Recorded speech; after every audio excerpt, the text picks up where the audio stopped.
Hey folks, and welcome back to Canada's boxing channel once again. I'm going to talk about the second part of the Fatal Fury City of Wolves, whatever it's called, event. And this one is taking place on Saturday in Riyadh, Saudi Arabia. Again, your time zone, it might be early hours, Sunday morning, whatever, right? I think it is actually to coincide with Cinco De Mayo. Anyhow, there's a number of fights, of course, on the card. I'm just going to talk about three. I'm going to start off talking about Bakole's fight, then I'll talk about Mungia's fights, and we'll finish off with Canelo's fight. But before I do, I actually want to say a big thank you to everybody. The comments that are coming in about my videos about Don Charles and, you know, the disrespect shown to Usyk. It seems to me that virtually everybody is in agreement that the way that Usyk is being treated is disrespectful. And that kind of restores my faith in, to be honest, mostly British fans, because I think most of my subscribers are in Britain. Not all, but most. And I've been looking at other channels as well. Hatman, Joe Stunner. I haven't seen much on Porky's Corner about this, because I don't think he's really got into it. But G-Man and Counterpunch, and it seems that the vast majority of fans sort of worldwide are in agreement that the way that Don Charles and his son have carried on, it has sort of really crossed a line. I'm very hopeful that Stan Dubois will kind of realize, wow, this is hurting my son's reputation, and get them to tone it down. If you haven't seen it, by the way, what am I, just a little tiny channel calling, you know, just directing you to a big famous channel. But Hatman has done a brilliant video on this. I was so pleased to see somebody with a big voice speaking out, because so many of the big voice channels, they're kind of corporate, mainstream, and they rely upon access, and they won't say if their mouth is full of it, right? But Hatman's is it's a really good take. Anyhow, on with the events that are taking place in Riyadh. I should clean my glasses. I don't know what I've done with my other glasses, the big bins, as Porky would say. I've put them down somewhere, but for the life of me, I don't know where they are. So I'm back to these. Anyhow, let's talk about Martin Bakole and F.A. Ajagba. Now, this is an African derby, if you like. Bakole originally comes from the Democratic Republic of Congo. It used to be called Zaire, where the Rumble in the Jungle took place. F.A. Ajagba originally comes from Nigeria, so it's a local derby, or derby, if you like. Let's talk about Bakole. 21 wins, 2 losses. So we got Michael Hunter, so back in the day, and then we've got, more recently, Joe Parker. But to be entirely fair, the loss against Joe Parker, I mean, Bakole had literally been dragged away from the buffet, flew across Africa, into the Middle East, all commercial, arrived at 2 in the morning, was completely bagged, and I don't think that was a real Bakole kind of thing. He was also grotesquely overweight. So he was stopped, but fortunately he didn't take much punishment. Billy Nelson threw the towel in, and I don't think it's going to have lasting effect. So, 76% KO ratio, he's 33 years of age. Yeah, I suspect he might be a bit older. Just saying. 6'6", and God knows what he'll weigh. Hopefully under 300 pounds. Somewhere in the 270s, I'd be very happy, but I suspect it'll be more like 280s. Like I say, he lost to Joe Parker. Before that, probably his best win was an absolute pounding of Jared Anderson, who fought the wrong fight, to be fair. Before that, in 23, he stopped Carlos Takam. Again, Takam's a tough nut. FA Ajagba, 20 wins, 1 loss. It's lost to Frank Sanchez back in 2021. No shame. Frank Sanchez, competent, capable fighter. 70% knockout ratio. Like I say, from Nigeria. 6'6", same height. 85-inch reach, about the same. I can't remember quite how old he is. 32 maybe? Similar age. 2024, split decision win over Guido Vianello. And before that, in 23, Joseph Goodall fell victim to him. How do I think this is going to play out? I think it's going to play out in favour of Martin Bakole. I would look to see Bakole stopping FA Ajagba somewhere around round 6 or 7. That's my take. That's my. He is the favourite. Bookies odds. I don't remember what they are. 1.29 and 3.0, I think. But anyways, he is the bookies' favourite.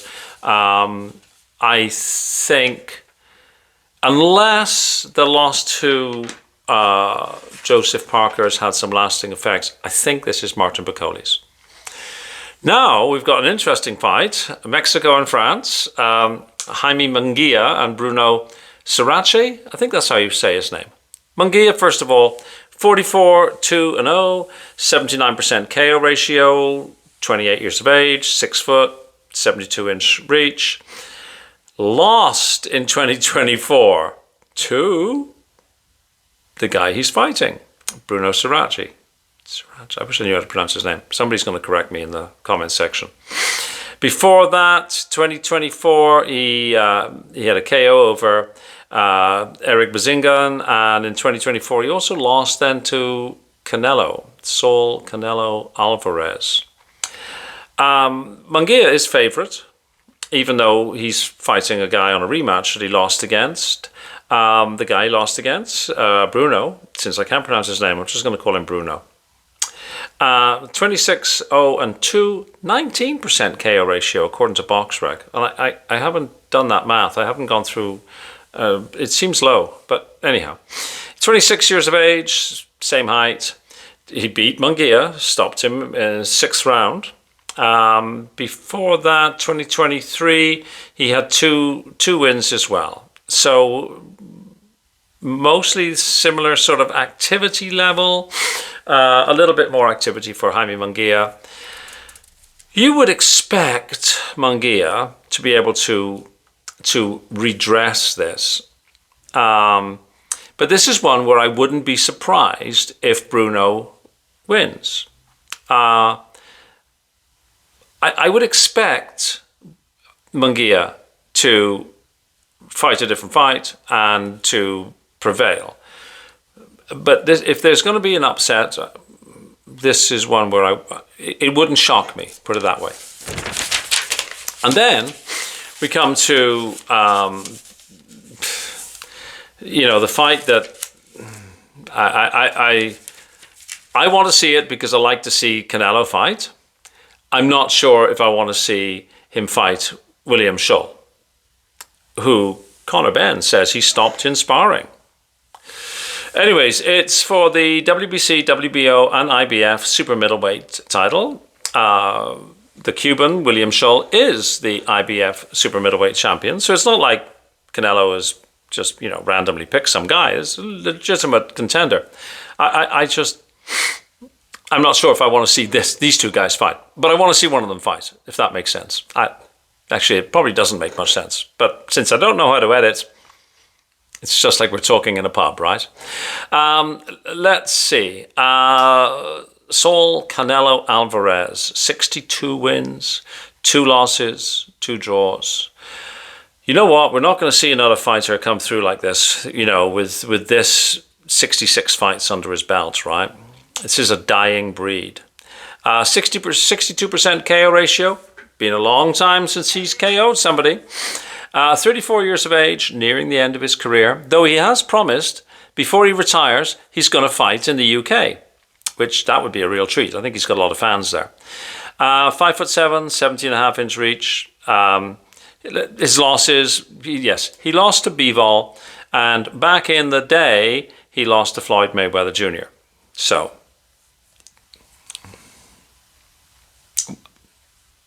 what can you say? It's sort of same as being unbeaten kind of thing. In 2024, he beat Berlanga, went the distance. 2024, beat Mungia, went the distance.